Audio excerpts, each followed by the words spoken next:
Alright, today I'm going to show you how to change your brake pads on the Mustang GT. Pretty much the same thing for any vehicle. You got your bracket here, which you don't need to take off. A lot of people take them off. It's 2 bolts take off the bracket, and then you got 2 bolts take off the caliper, which is right here. Now, the 2 bolts for the caliper, you can always see like the rubber boot here, what it moves on. It's always on the back side of that. Now, I already took the bolts out. I'll show you. You just go right in here. You can see there's a screw in. There's one on the top. There's one right there on the bottom that goes in. Let's see here. Goes in right there. You can see holes right over here. It just goes in, screws into the little shaft there with the rubber boot on it that moves. Now after you take out those 2 bolts, you want to use a screwdriver or something and stick it down here. You pry out and get your caliper off. See, you got your brake pads right here. They usually they slide inside the bracket. Right. They're usually pretty tight. That's why a lot of people take off the bracket, but you really don't need to. It wasn't really that hard, as you can see. Now, your pads just slide out. Use a screwdriver for that too.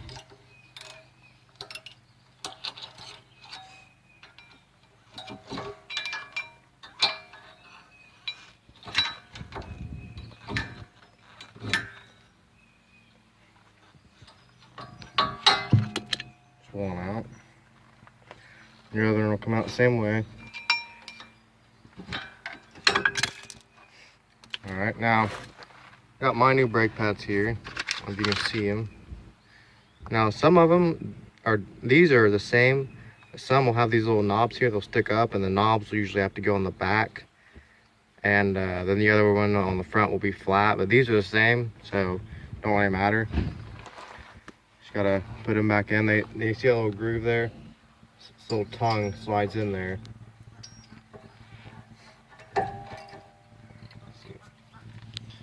Just a second here.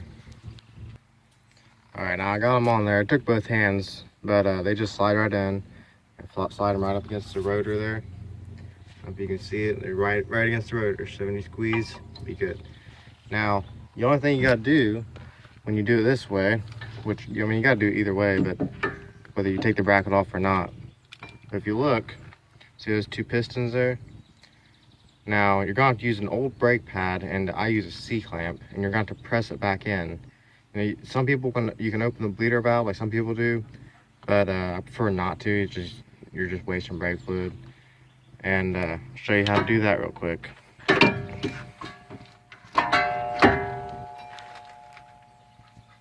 Alright, so now you want to use an old brake pad when you do this. Sit it in there just like that. Alright, now I'll get the C-clamp ready. Alright, now I have the C-clamp on here. As you can see, the way it fits in there is kind of more on one side than it does the other side. It's really hard to get it centered. So what I do is I put it on the one side like you see there. And you can see, here's the old brake pad, one piston, the other piston. I put the C-clamp on the back of the caliper here, and the functional part on the old brake pad here. Then you just twist it. Let's see if I can show you real quick. Now when you twist it, it screws it in, and you don't need to open the bleeder valve. You know, this push has enough pressure in to screw it in. Now it's going to go sideways, and then it'll go, when you take it off, you do the other side, and then you'll kind of do one final one. It won't be very hard, but it'll be like up on the middle area. And we'll kind of keep them both in their same level, because it's kind of pushing the top one out as you do it this way. You go back and do the other one, and then you kind of do it in the middle, and then it'll be about level when you come out after you do the middle. So give me 1 second, I'll do the other side. Alright, as you can see, I did the other side and I did it in the middle. And in the middle, the reason I don't do it in the first place in the middle is because you can see it's barely on the brake pad there, and it's barely on the caliper. And you can't get it down down, you know, in the center of the brake pad down here. But after you get the pressure back, use it on the sides, and it don't take a lot of pressure to do it very all the way back in the middle. So that's just kind of the last thing you do. So you can see the pistons are both all the way back. Now you'll have room to fit these brake pads in here. All right, now I'm gonna get the caliper situated, and I'll be right back.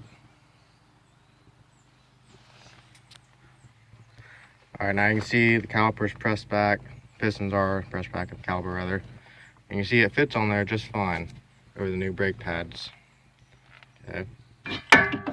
Now, sometimes you gotta press a little bit, make sure it goes on good. But the hardest part here is getting it lined up. I'll show you real quick. You gotta get these holes here lined up with holes here, and these will be turned like this. Like you can see they're flat on that side, it'll be turned like that. So make sure they're turned. Alright. Now it's hard to do this with one hand, so I wanna go ahead and slip it on, and I'll be right back with you. Alright, I have it slipped back on there now. I put one bolt in to kind of hold it in place, and I think I may have told you on the last little clip that this is supposed to be vertical, but I can see it has to be horizontal.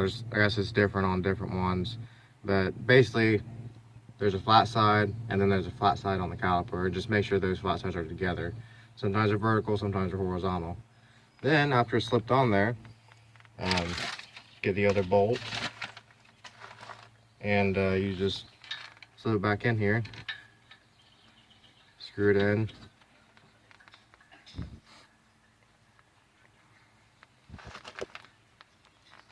and you tighten that up and put your tire back on, you're good to go.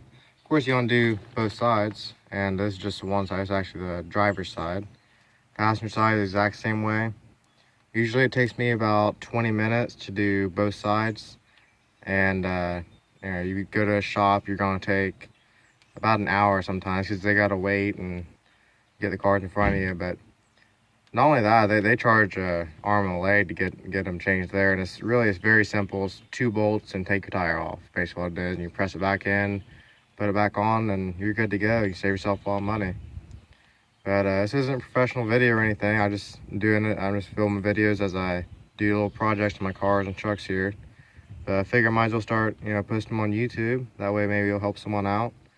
And if it helped you out, let me know.